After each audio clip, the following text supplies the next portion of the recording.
Yeah, you know what we're talking about right there. How about it? Jesus, God, it was really great. Oh, hold on. Damn it. All right, I hate pop-ups, guys. Yeah, come on. I mean, really, they pop me up. It's like, get out of my yard. You kids! All right, remove. Oh, where'd Andy go? Oh, He was anyhow. he was revolted by the music, I obviously. don't know. I hope not. Poor guy. He That is revolted. just a tremendous piece of music. Here he is. There he is. I wonder where the hell he went. Oh, oh, there he is. We're worried sick. We're going to send people out. My people were scattering around LA like a Pulp Fiction scenario. You just never know, man. We break audio and video history here all the time. So that was a very cool piece of music. I like that. Wasn't it? I mean, Thank I'm you. just Thank you. It's um, actually it's a song of Sting's. I've known Sting since we were both on the Amnesty tour in 1986 when I mhm. was in Lou Reed's band, and Sting and I got to know each other playing tennis. We were an undefeated doubles team in tennis. But he put the word out a while back that he wanted to hear some different approaches to his songs, and so I cooked that one up. I Mhm. always loved that one. And then I got it to him on a Saturday night, and before I was up Sunday morning, I got a message back from him how much he enjoyed it and how it made him want to start playing the song again. So it went over well. But yes, Excellent. That's always yes, Mr. Sting, yeah, as he's one of as those Zappa guys called that him. was like he's got the one name thing, you know. You got Yeah, to watch out for those people, you know. right. Just for the record, because everybody always wonders why do I call the show Live with Neve? Well, my name is Neil Ernest Van Erde. Uh-huh. And as an accident of birth, I happen to have the same name as Rupert and his family. Right. And I'm a great fan of Neve consoles because anybody who's alive is. I'll even just take some modules if they have anybody has any they want to mail to me. I'll take them off their hands. You know, they got to go into a good home. But yeah, you're very good. And Andy, you guys, it's great to have both of you on because you got both are like LA guys who've done tons of stuff. Let me ask you one last question before I ask Andy. You played with the Security Project with Rick or Jerry Murata? Yeah, I did. I think 3 tours with the Security Project. I was the original guitar player. It was Jerry on drums, Trey Gunn, who plays like not the stick, whatever war guitar it's called, one of those wacky guitars, and a couple other guys. And we were doing. Jerry, of course, played drums for Peter Gabriel for 10 years. Right. And Jerry and Tony Levin were the rhythm section on my album. They're both great people and good friends. So Jerry wanted to do some of the more obscure Peter Gabriel stuff, his wackier earlier stuff. So we put together a band, and so I did. I love that. The Rhythm of the Heat comes to mind. That song. Oh yeah, we I just love that tune. You know, we started some shows with that, all playing drums. You know. Oh right, I love it. That's just that's showbiz, man. You have there 20 drummers and dancing girls. Oh, I love it. You know, it's very dramatic entrance. Yeah. So, how would you say, in your opinion, and think about this?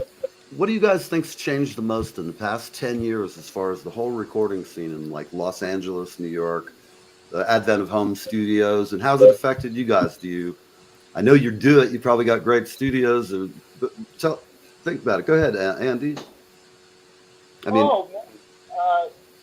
well, I got my little studio in the house here. Mm-hmm. I can show you one thing that you guys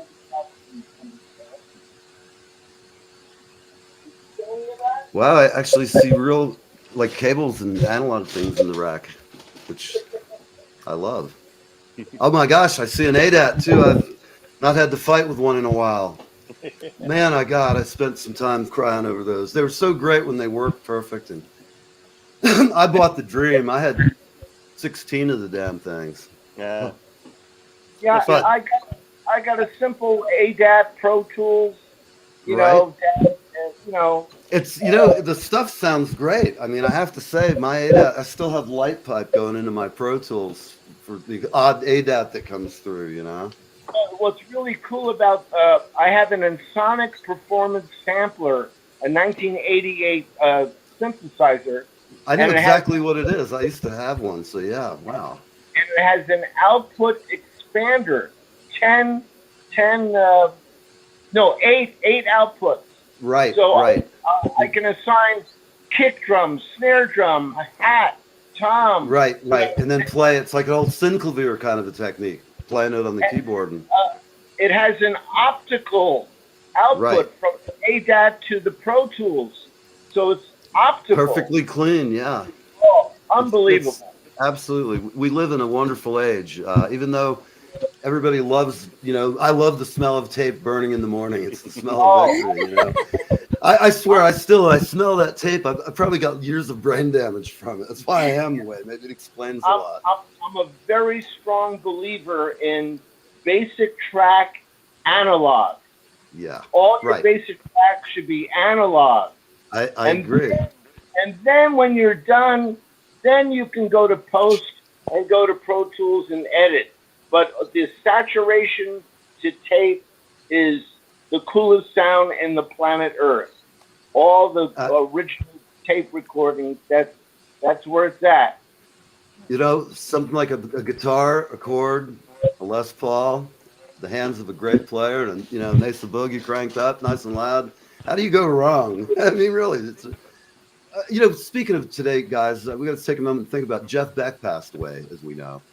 And I heard elements of Jeff Beck just listening to while you were playing, and it made me think, hey, I've got to remember to bring this up. But great guitars, man, really, just blown away. Really nice stuff.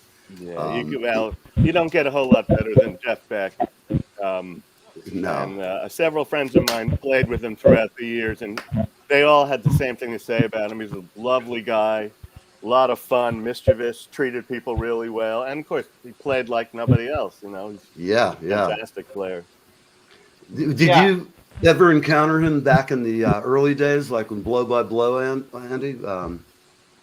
Me? Oh, I'm sorry. I'm looking at Audrey Philpott's name here on the screen. I'm having a blank. Sorry, guys. Andy, did you ever cross paths back in the days in LA, like when he was coming up? Like I remember Blow by Blow blew up. You had the producer of The World on there. Did you ever encounter him? I never encountered him. I saw him live a few times. I saw him at the Fillmore East when I was a kid with the Jeff Beck band, and I saw him just a few years ago with the Brian Wilson band at the Greek. It was fantastic. No, it's funny. I've encountered many people, but never him. But as I said, all my friends who did, I love the guy. Spoke highly of him. That's what I've read. I've never had the pleasure. I've seen him, a couple times, and one time we had a 16-year-old kid there that is now Damon Fowler. He's now a blues guitar player, an exceptional one. He was like 14.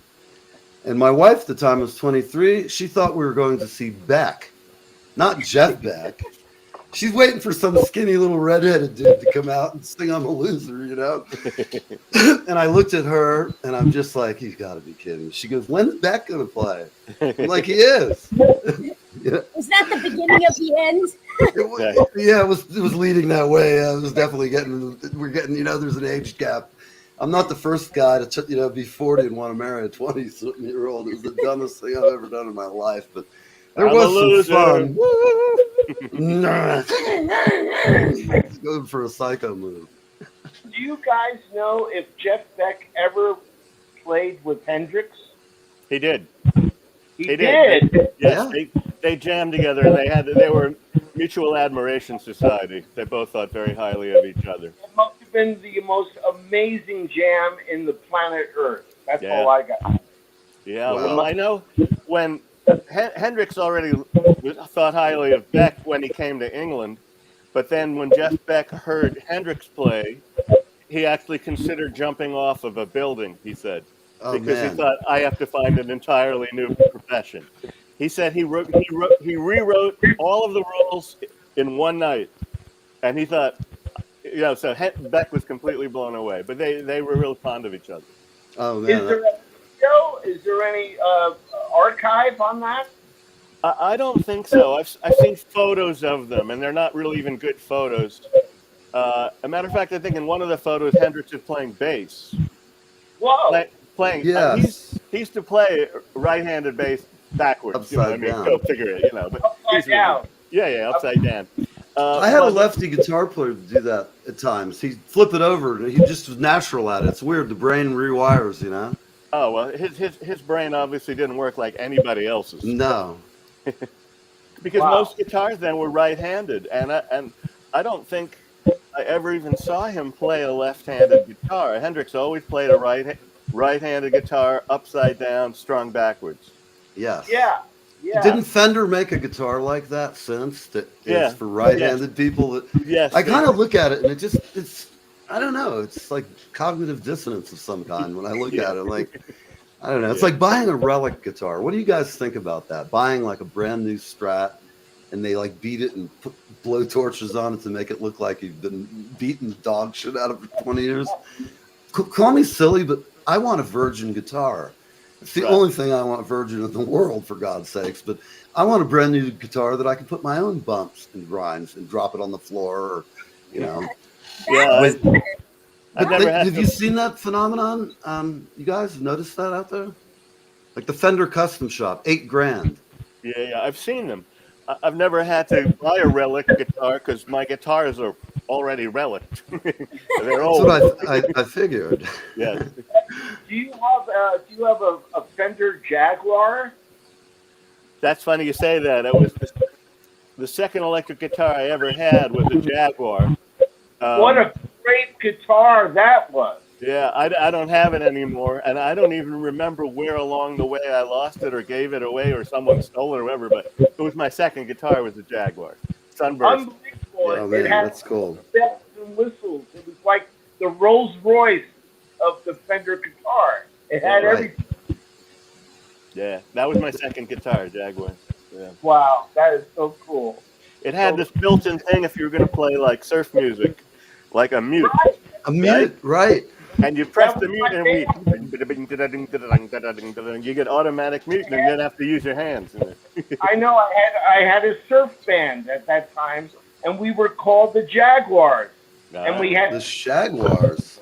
Yeah, we had 3 Fender Jaguars and a Thomas organ. No bass. No bass. Wow. Did it have reverb? And how about a drum machine, like an old a rhythmatic? I used to have to play with one of this organ guy who played a quarterbox and stuff. And I had hair down to my waist, and he looked like Captain Kangaroo. And all the barmaids, they'd get me so liquored up, it was like terrible. I'd play with this guy, he had groupies. He was the former director of the Queen Elizabeth. And this guy had old ladies that come to dinner hour. I would literally play from 6 to 8. It was such a great gig that I'd show up. When he hired me, I was all enthusiastic. I brought a snare drum because his hadn't been changed in 100 years. Bought a box of new heads. I came in and told him, hey, tomorrow I'll come in before the show and I'll put all new heads on. And he goes, don't you touch those heads. They're seasoned. I was like, they've been seasoned with 40 decades of tobacco smoke. And God, I don't want to say what God knows what was on that thing. You know how those drummers are, God almighty. Yeah. And he was really offended that I wanted to change him. And I was young. At first, he'd just turn around and go, just next suit. I'd be like, okay. Every once in a while, I'd try to get a little frisky, throw in a paradiddle or two, and he'd give me the stink eye. I mean, we played right out of the QE2 standards. Little Brown Jug. Oh, my God. The shit we had to play. Wow. But, we did get tipped well. That's a dying art where a guy sits up and entertains the room, taking requests and can do all of them. I mean, they weren't all very good, but I'm kidding.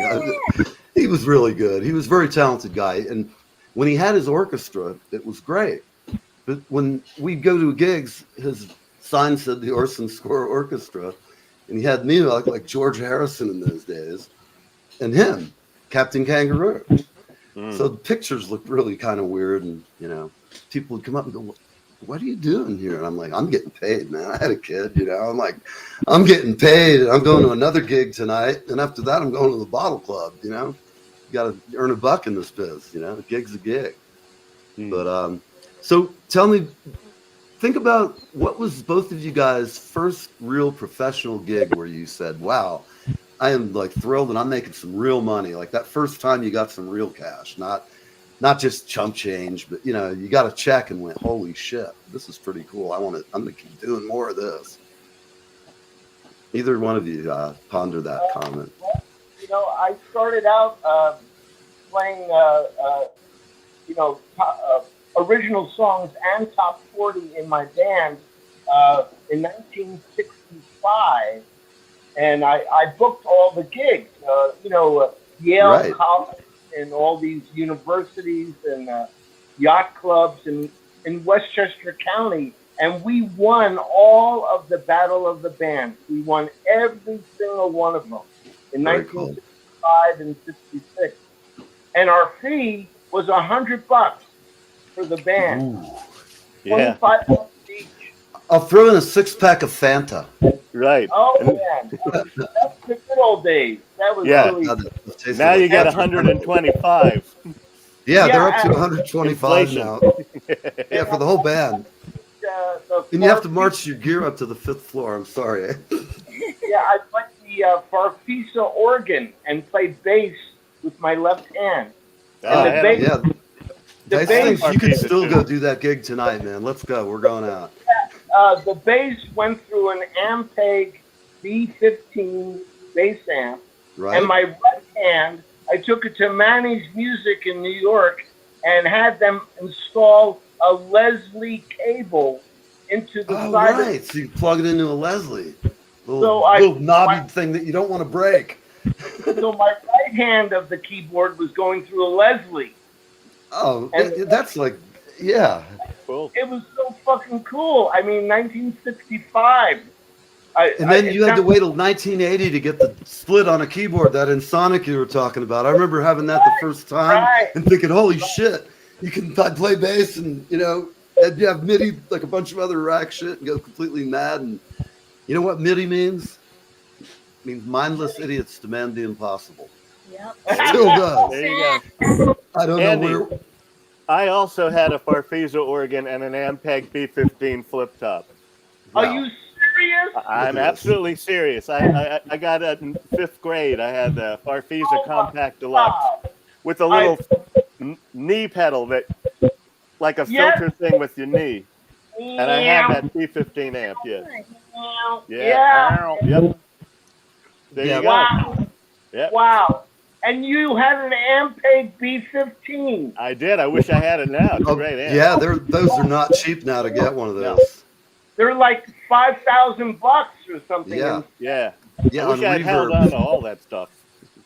I think of so many things I wished I had kept. Roland keyboards, DX7. I had a bunch of classic stuff. And I remember, do you remember when the DX7 came out? How everybody went, holy shit. I The still bells have on mine. that thing. And it was back in the days of disco. Ding, I had the playing Rapture and stuff.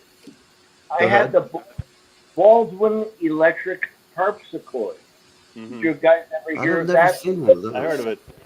The same harpsichord that was used on Midnight Oil on the Hendrix record, and it was also used on Because by the Beatles. Because the sky is blue. Right. That's the harpsichord that I used to have. Wow. And I ripped that through a Leslie. And it was like psychedelic. It was amazing. And I used to tune the pegs while I was playing. So it would go. Oh, yeah, you detune it. Yeah. It's like the old mini Moogs, man. They were impossible. God, the things would just be like, you still have sound check and everything's great, and then the lights come on and it's all fucked completely. And this poor keyboard guy's over there going, I just got it. I spent like $1,000 on this thing. You know, they're like tearing their hair out. I love the sound of all that gear, but what a pain in the ass. Oh, yeah. In 1968, I was in Echo Park at Moog's studio. Right? And the whole wall was the that keyboard. big modular stuff. The entire wall was all these wires and everything. It was unbelievable. I think every kid who played piano saw that, and then they saw Keith Emerson rocking a B3 with that wall shit behind him. Yeah. I gotta have that. I don't know what it does, but it looks fun, you know. I love that shit. That stuff is, you know, they had it last year at NAMM. They had a whole modular system, like it got awful incredible expensive. If you have to ask, even you can't afford it. But they are building ones, and let me tell you, they don't go out of tune or drift or do anything. And they're MIDI, and they're just like really kind of cool. It's a wonderful age to be a musician. I'm actually looking for a Farfisa now. I would love to own a Farfisa right now. You and like Elvis Costello's keyboard player, and you know, and what's his face? Donald Fagen wants one. He probably has like 10 of them. He has also got those electric pianos, the Wurlitzers. I think his gear dude went out and like bought every one in the New York area 20 years ago. They just don't seem to be around, and he always seems to have that in working roads. Can't imagine it, but you know. There was another very cool keyboard called the Hohner Pianette. Right. Didn't it have some springs on it? Yeah, it was electronic. Oh, maybe it did have springs. I thought it was like the first one of those things like that did that. Yeah, and I used to have a Crybaby wah-wah pedal with it. Right. So I would go, wow, you know, all that shit. You know. That was the score. It was used on many adult films in the 60s, I believe. We were in Echo Park after all. I mean,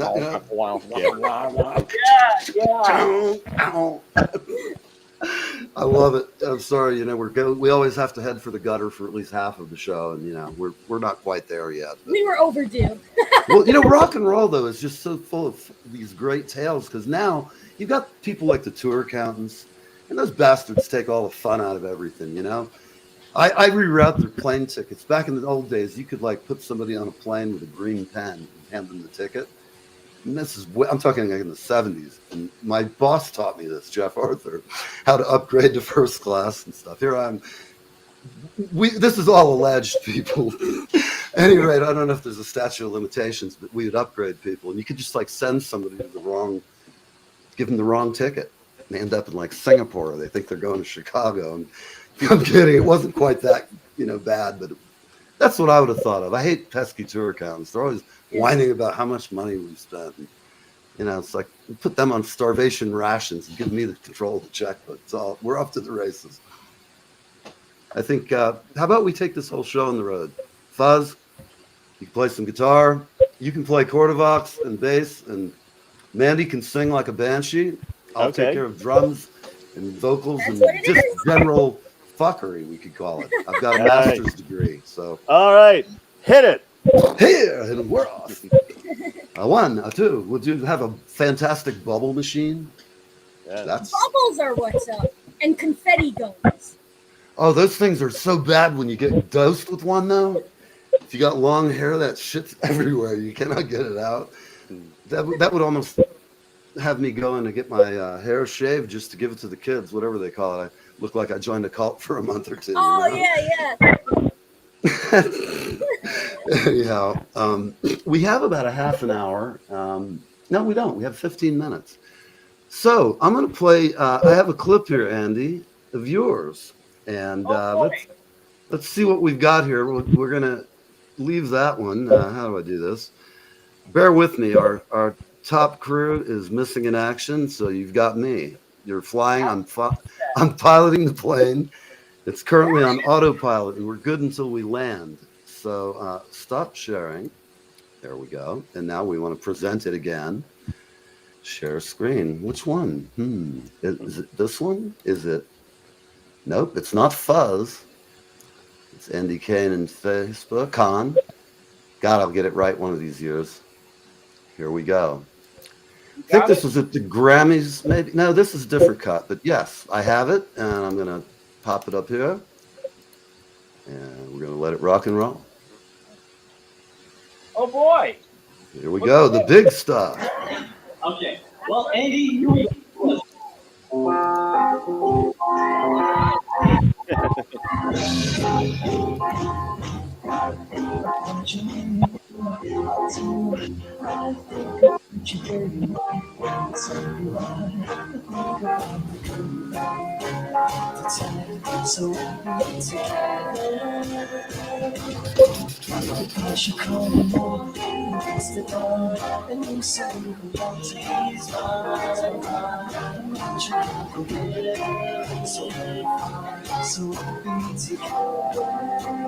sing along. Here we go. I can't say nobody loves you for all my life. Well, you're the skies remain for all my life. No matter how it takes the days to me, the only one is for me. So I'll be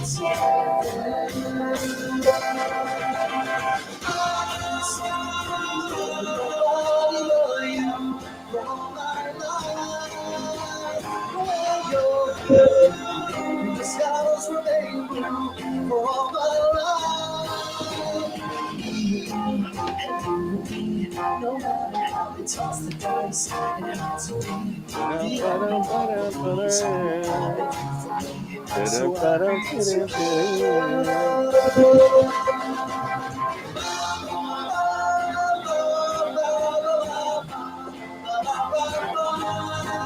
Sing it, Andy.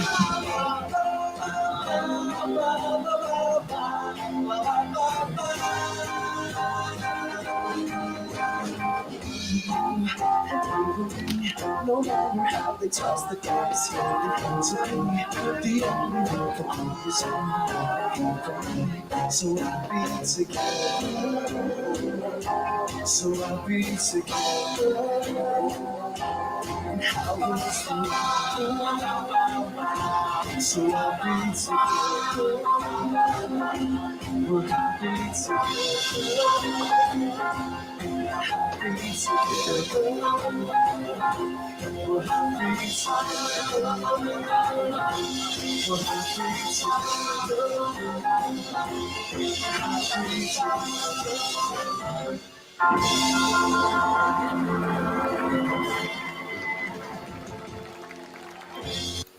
All right, all right.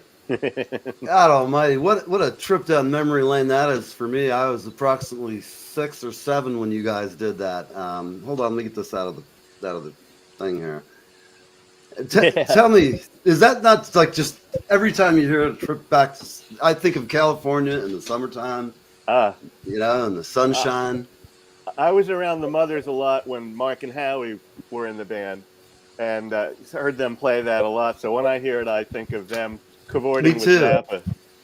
I think of the Fillmore East album with Frank Zappa. Yeah. Now, Andy, you've played some stuff. I mean, I've heard some of your originals, and I went, oh my God, it's like the Mothers without Frank. And then on another track, I hear Frank in the background. Tell us a little bit about when you were doing those really cool times. Oh, when I went over to Frank's house with Jimmy Carl Black and Motor Sherwood. Yes.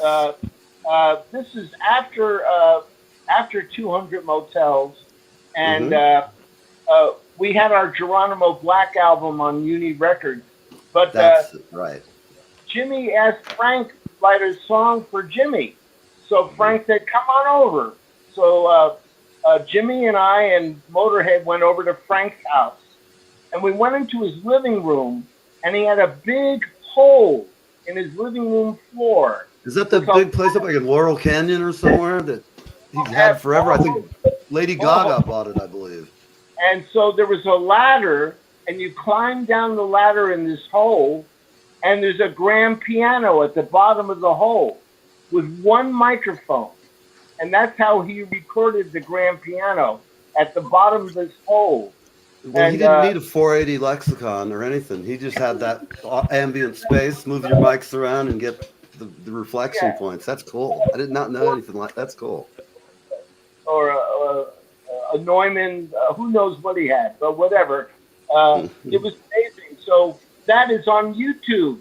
It's called. That's one of the tracks I've heard. Excuse me. Go ahead. Yeah, Falling in Love is a Stupid Habit, and I'm playing the piano, and Frank is singing it to Jimmy Carl Black, so he can learn the song.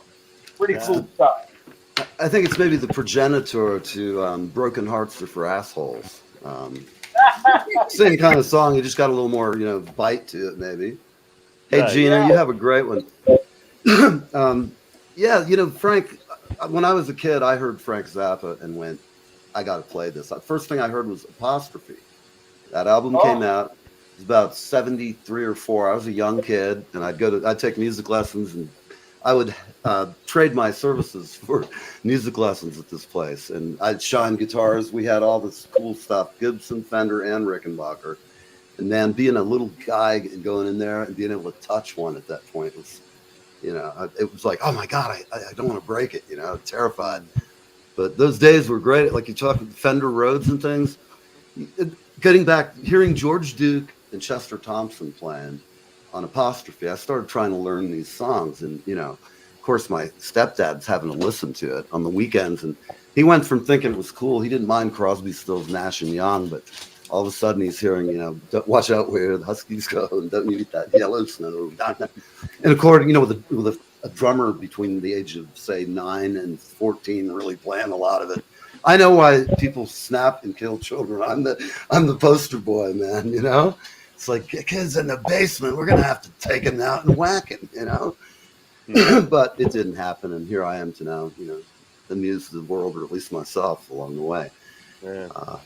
I used to love Help I'm a Rock, Help I'm a Rock, Help I'm a Rock. It was very John Cleese back in that day. It was avant-garde, and people didn't get the humor. The straights out there were just going, what in the hell? People were talking about Frank's, some guys tell me, he ate shit on stage, and Frank said more than once, the only shit he ever ate was at a Waffle House in Nebraska somewhere. I mean, it was just brilliant, Frank. Yeah, the only shit I ever ate was at a buffet at the Holiday Inn in Passaic, New Jersey. There you go. And believe me, in New Jersey, well, you know, you've been here. You're pretty close. Stanford's a nice town.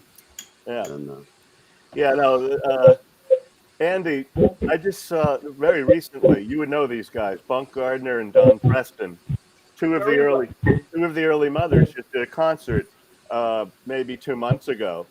And I hadn't seen, well, I've seen Don in between, but I hadn't seen Bunk Gardner since the old Fillmore East days. And they played Help on the Rock, and they played Little House I Used to Live In, and they played a whole bunch of great, tricky Zappa stuff. And Don is 90, and Bunk is 89. Yeah. And they played. Wow. They played great. They did a whole show, lots of energy. They were wonderful. it's the secret of getting old gracefully as you can, man, is being a musician. You know, it's all downhill from here, so you better fight every ounce, man. Yeah. I'm 61, and I know it's just the party's starting. My girlfriend's dad was 99, and if you mentioned around him that you were tired, he'd go, "You don't even know nothing. You aren't even there yet, son. You aren't tired. Yeah, I'll show you tired." You know, all of our parents' age, the baby boomers' parents, man, they were tough. Yeah. Compared to us, I mean, they really were the greatest generation. They put up with a bunch of us couch potatoes playing rock and roll and hanging out, smoking weed and playing jazz songs until 2 a.m. Suburbia was fun, man. I tormented my neighbors for decades. Bunk Gardner and I did an album. I played the guitar, drums, bass, and keys, and Bunk played bassoon, clarinet, alto, soprano, tenor, and recorders. Yeah. And it was just the two of us doing everything, and it was really wonderful.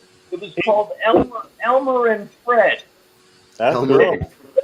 Bunk told me the one instrument he stopped playing as a concession to his age was the bassoon, but he's playing everything else. He kind of went, "I got to stop one of these." You know, he's 89. So I think it sounds like a heart attack-inducing device. You know, it's a medical device, not approved. It looks like a medical device. It does. It's some kind of weird proctology implement. I don't know. It was around Frank Zappa's studio. God only knows what they were doing now. Right. It's funny. Go ahead, Andy. I was saying it's really funny. Don Preston owned a drum machine called the Rhythm King. It was a box, and you press one button, and you get Paso Doble. Boom, boom, boom, boom, boom, boom. And you know, I had all these settings, and I did a 2.5 man show with Flo and Eddie in Europe. It was like a vaudeville comedy show. I love it. And we had a slideshow and movies, and we had stuffed animals, and we did Pink Floyd and Eddie's The Fence instead of Pink Floyd's The Wall. We did Pink Floyd and Eddie's The Fence, and they played We Don't Get No Education real fast. You know? Better be careful. Roger Waters will come and sue you, man. He's got big lawyers. You can actually Google it, Flo and Eddie The Fence, and watch it on YouTube. It was shot in Sweden on SVT in 1981. That sounds like rough duty in Sweden. Oh, it was so much fun. It was really great. It's like I've always been a big fan and endorse heartily female volleyball, because we once played the volleyball tournament, and it was like the Swedish bikini team times 5,000. Nice. I mean, I was a dad at that point too. I had a couple of teenage daughters, and I was like looking at my band, and I'm going, "God strike me dead. These girls got to be like 18. I hope." You know, it was terrible. My crusty band guys are like, "Oh, how old do you think that is?" I'm like, "Too old for you, dude." You know, my keyboard player probably would have had a stroke. You know, one of those young ladies. It'd been like over quick. So. What did the average people in LA think when you guys were all running around playing Mother's songs? Was it as weird as it appears to have been, like the Straits, where they just didn't know quite what to... I mean... by the time I moved to LA in end of 86, and since then I've done all kinds of things here, but actually very little Mother stuff. I played that stuff a lot more when I was younger. Right. on the East Coast, or actually when I was living in Europe. Right. But I play with lots of people, but very rarely does someone play, hey, let's make the water turn black. It just kind of doesn't happen, you know. Yeah. But it would be Yeah. fun. It would be It fun. would be. There's some great Zappa cover bands, and then Dweezil, of course, came out and Yeah. put all those guys out of work because he's out. Next thing you know, they'll have a hologram of Frank. Yes, Yeah. go ahead and tune your guitar over there. I can hear it from here. Your E string's off, you little shit. The hologram thing sounded very odd to me. It creeped me out. They had Tupac in Vegas. Yeah. And it was like really, I'm like in Vegas of all the places. It just makes me really feel icky, you know? And I don't know. It's like, now what are they going to do next? Have guys standing up front where he got shot and like, you know, selling $5 I was there, you know? I mean, God, it's just, where does it end? I've noticed that since Prince passed away, and Prince was a very tasteful guy. A friend of mine was his guitar tech for a long time, and he was definitely a guy who appreciated quality and wanted it the way he wanted it. And he told, I'm trying to think, I'm starting losing my head here. What he's saying is, I've lost I lost my train of thought. I'm sorry completely, people. It's I'm losing my train of thought. It was something that was really cool that he had told me from working with him. But at any rate, hey, Annette Peretti. So we are nearing the end of this Saturday. Oh, getting back, have you seen his son's band, Dweezil? Have either of you guys seen them? I've seen lots and lots of clips. I never saw them live. I played with some of his band members, the drummer and the woman who played sax, Sheila, but I never actually saw a concert live. But I've heard a lot of clips. Dweezil plays great. He does. You know? He's just, you know, he's really got it. Who better than him to be doing it, you know? Yeah, he plays his stuff great. The element that's missing is the personality at the center of it, because Frank had such a strong, commanding stage presence. Yes. He was, and without him, it's not this. It's like the Prince. I really wanted to love the Prince tribute. Yeah. But I was still kind of bummed out that he'd passed away. Yeah. And then I heard it, and that was what I was left with. What you just said. It's all great. Yeah. But he would have been telling the band to tighten up the rhythm section a little bit. It just wasn't the same. I mean, that precision of some of the tours I saw that he did, I just was like, what in the hell can they possibly do next? In a dance step, or just who's going to come jumping out and play? I mean, you just never knew what was going to happen. That was the other thing about all Frank Zappa shows, is like when Dweezil or anybody does his stuff, they play a rehearsed set. Yes. And it's not like, But Frank would change on a dime. Mm-hmm. They'd go into a song they hadn't planned. He'd change the time signature. Yep. He'd go like this, like he was playing with his dreadlocks. They'd go into a reggae feel on a song that wasn't reggae at all. Right. And I loved watching some of those bands, like when he had Bosio playing drums. Oh, yeah. That era, he was doing a lot of those little stage tricks that were really freaking cool. And he never did the same show twice. No, and it's sad because we didn't have those little cameras, because there's a lot of Frank shows that were just unbelievable, and if you weren't there, it's gone. As in the case, a lot of the venues are gone, you know? Yeah. I think it's several arenas that I saw him out that are no more, and Fillmore's, you know? Oh, man. One show at the Fillmore East, he had people planted in the audience. And, you know, you're sitting there in the middle, all of a sudden, like 8 different people in different parts of the Fillmore went, ah! Yeah, like jumped out of their chairs. Whatever. Performance art, man. Yeah. I love it. Talk about the unexpected, you know? Yeah. Frank, change everything on a dime. Frank came up on stage when I was in Geronimo Black. Come up on stage and direct the band, and fast, slow, up, down, backwards, forwards. And then when I was in the Turtles, Frank would come up on stage. Shit. I loved it when those guys were playing with him. It was just so awesome when they do that Cappy Together in the background, like some other song. It would just be so cool. That's really great. Wow. He had all these hand signals. Yeah, Frank was actually a very shy, easygoing guy when you sit down and talk to him. Oh, yeah. Very, very nice, easygoing. But don't fuck with him at rehearsal. And don't smoke pot. Don't show up not rehearsing and know what you did yesterday. That 13th permutation that he wants to do, and he told everybody may put a red mark on your score, but Right. I mean, Jesus. I could sit here and we should expand the show to 2 hours for shows like this where we're just talking music because it's a lot of fun and people out there they love the details of behind the scenes what we do. It's like they think we're doing something miraculous. We're hanging out in a room laughing hysterically and carrying on and making fun of whatever we possibly can. And I don't know, just we're healers. We're cheap psychiatrists, and no matter what, if you're kind of demented, I'll give you some Slayer and give you a bus ticket to LA. You're a country boy, I'll get you a Hank Williams album, the original one, and send you to Nashville and tell you to work on it because country needs some help. They need Hank back. I really do think. But listen, everybody who's watching, I got to go back to the comments because there's a few questions perhaps. Audrey, thank you very much for introducing me to your friend Fuzz. When I met you, I was going to ask you how you got your moniker.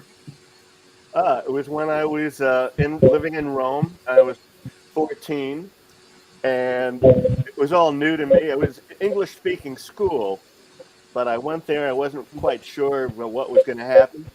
And in every school, there was a place where people would go to smoke cigarettes, all the little rebels. So I found the place, and I was hanging out there, and this very debutante-looking blonde girl, very pretty, but very straight-looking compared to, this is hippie era, Right.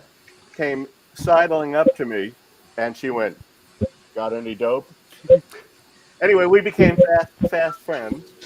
And then a little while later, she ended up in the hospital, and she was on God knows what sort of painkillers. And, I had very long curly hair, and I played the guitar. And she just looked and said, "You should be called Fuzzy." All right. Now that is a good story. Right? And so everybody laughed. And now that's my straight name. That's what my mother, that's what everyone called me ever since. But it was my seemingly straight friend from Florida who wasn't straight at all, and a dear woman named Joan Leahy. But she named me that, and it stuck. But it's a mixture of hair and guitars, I think. All right. Yeah. Well, we know the secret of Fuzzby, and we're going to have to wait for the next lurid episode of Live with Neve. I appreciate everybody watching. Thank you. We're all going to go to our respective safe places now. You can all breathe easily. No one will be challenged, triggered. Anything bad will not happen. So see you folks next time. 5, 4, 3, 2, 1.